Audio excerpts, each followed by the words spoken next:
berada di dalam kubangan sengketa konflik pertanahan dan menjadi korban dari praktik mafia tanah merupakan mimpi buruk bagi rakyat. Adanya tumpang tindih, penguasaan atau perampasan tanah secara ilegal dapat memicu terjadinya konflik atau sengketa pertanahan yang menimbulkan banyak sekali kerugian, seperti permasalahan hukum yang tak berkesudahan, terhambatnya pembangunan, keadilan masyarakat tercederai, hingga berkurangnya kepercayaan masyarakat terhadap negara. Karena itulah, Presiden mengamanatkan kepada Menteri ATR Kepala BPN dan Wakil Menteri ATR Wakil Kepala BPN untuk melakukan percepatan penyelesaian sengketa konflik pertanahan dan pemberantasan mafia tanah.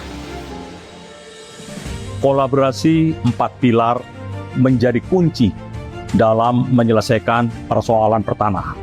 Alhamdulillah, berkat sinergi yang baik dengan semua pihak, sengketa dan konflik pertanahan yang telah berlangsung selama puluhan tahun, satu persatu dapat kita urai.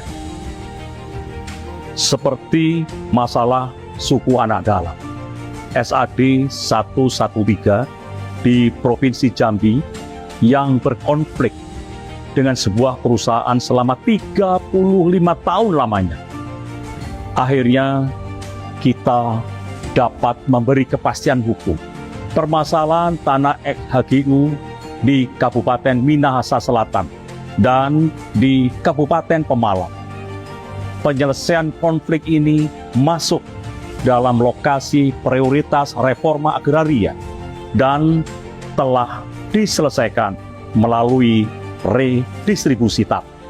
Penyelesaian konflik pertanahan di Desa Tambak Sari, Kabupaten Pasuruan, yang juga sudah berlangsung selama hampir 100 tahun, dan sudah diserahkan sertifikatnya. Selesai semuanya. Di Makassar, kita juga telah menyelesaikan dan diserahkan sertifikat komplek hunian dosen Universitas Hasanuddin yang tidak mendapatkan kepastian hukum atas bidang tanahnya selama 40 tahun. Begitupun konflik pertanahan di kawasan Wonorejo, Kabupaten Blora, Jawa Tengah. Juga telah diserahkan sertifikatnya oleh Bapak Presiden, di mana masyarakat telah menempati areal tersebut sejak zaman penjajahan Jepang. Diselesaikan dengan memberikan HGB kepada seluruh masyarakat di atas HPL. Success story ini dapat menjadi percontohan bagi penyelesaian persoalan pertanahan yang terkait dengan aset-aset negara.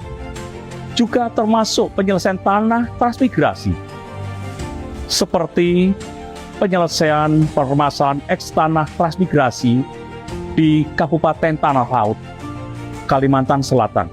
Skema yang digunakan melalui fasilitas bagi masyarakat yang secara existing sudah menguasai lahan eks-transmigrasi untuk melakukan gugatan secara perdata dan disidangkan secara in absentia. Kedepan skema ini menjadi percontohan dalam penyelesaian permasalahan tanah transmigrasi lainnya yang sudah berlangsung puluhan tahun. Dan disampaikan oleh Pak Menteri, selain mengedepankan kerjasama dengan 4 pilar untuk penyelesaian sengketa konflik pertanahan, kami juga melakukan koordinasi dan kolaborasi dengan sejumlah civil society organizations, akademisi, dan masyarakat terkait dalam menyelesaikan persoalan pertanahan. Kami juga pastikan melalui program reforma agraria, negara hadir untuk mengurai dan menyelesaikan konflik pertanahan di tengah-tengah masyarakat. Benang kusut pemberantasan mafia tanah dalam 1 tahun terakhir sudah mulai terurai. Pada bulan Maret lalu, di Provinsi Kalimantan Tengah telah berhasil melimpahkan kasus pidana mafia tanah ke Kejaksaan.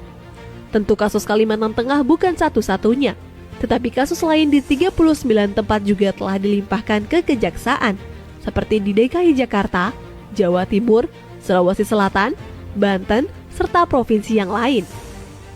Selama tahun 2022 hingga awal tahun 2023, upaya pemberantasan mafia tanah oleh Kementerian ATR BPN telah menyelamatkan tanah seluas 6,7 juta meter persegi, yang nilainya setara dengan kurang lebih 1,08 triliun rupiah.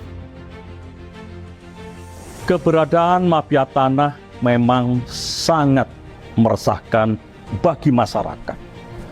Kami pun tidak tinggal diam.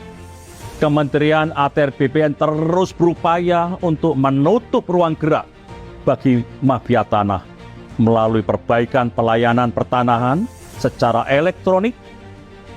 Saat ini sudah ada 4 layanan elektronik di kantor-kantor pertanahan yang dapat dinikmati oleh masyarakat. Responnya pun cukup bagus karena pelayanannya jadi lebih cepat, transparan, objektif, efisien, dan profesional.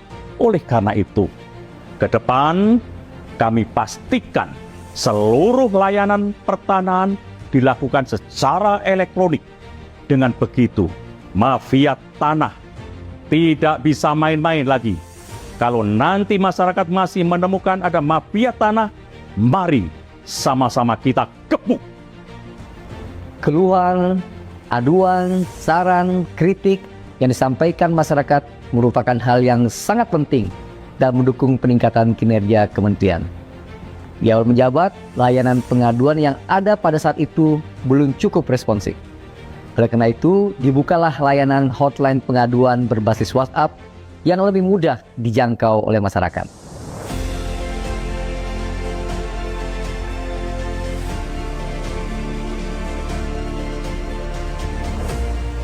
Sejak diluncurkan pada Juli 2022 hingga Juni 2023, terbukti hotline pengaduan ini telah menyelesaikan 98,9% dari total 74.564 pengaduan.